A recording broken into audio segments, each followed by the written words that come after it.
Welcome back. Vajpayee అలాగే మదన్ మోహన్ మాలవీయాలకు భారత రత్నను ప్రకటించిన నేపథ్యంలో బీజేపీ ఆఫీస్ లో ఇప్పుడు కిషన్ రెడ్డి మాట్లాడుతూ ఉన్నారు. అలా చూద్దాం. వాజ్పేయి గారికి భారత రత్న ఇవ్వాలనేటువంటి డిమాండ్ భారత ప్రజల నుంచి అనేక సార్లు వచ్చింది. మన్మోహన్ సింగ్ గారి నేతృత్వంలో ఉన్నటువంటి ప్రభుత్వం కూడా అనేక సార్లు చర్చించింది, కానీ నిర్ణయం తీసుకోలేకపోయారు. ఈరోజు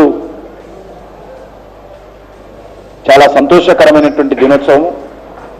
భారతదేశ చరిత్రలో భారత ప్రజలు మరిచిపోలేనటువంటి దినం. శ్రీ అటల్ బిహారీ వాజ్పేయి గారికి కేంద్ర ప్రభుత్వము ఈరోజు భారత రత్న ప్రకటించినటువంటి ఈ యొక్క శుభ సందర్భంగా నేను ముందుగా అటల్ బిహారీ వాజ్పేయి గారికి శుభాకాంక్షలు తెలియజేస్తున్నాను. మరి ప్రజల ఆకాంక్షలకు అనుగుణంగా, ప్రజల యొక్క డిమాండ్కు అనుకూలంగా కేంద్ర ప్రభుత్వము వాజ్పేయి గారికి భారతరత్న ప్రకటించినందుకు కేంద్ర మంత్రివర్గము ఈరోజు ఆ యొక్క చరిత్రాత్మకమైనటువంటి నిర్ణయం తీసుకున్నందుకు నేను నరేంద్ర మోడీ గారి నేతృత్వంలో ఉన్నటువంటి కేంద్ర ప్రభుత్వానికి, మంత్రివర్గానికి, తెలంగాణ ప్రజల తరఫున హృదయపూర్వకమైనటువంటి శుభాకాంక్షలు తెలియజేసుకుంటున్నాను. మాకు ఇంతకంటే మరో సంతోషకరమైనటువంటిది లేదు. ఈరోజు తెలంగాణలో అన్ని అసెంబ్లీలలో వాజ్పేయి గారు తిరగని ప్రాంతం అంటూ లేదు.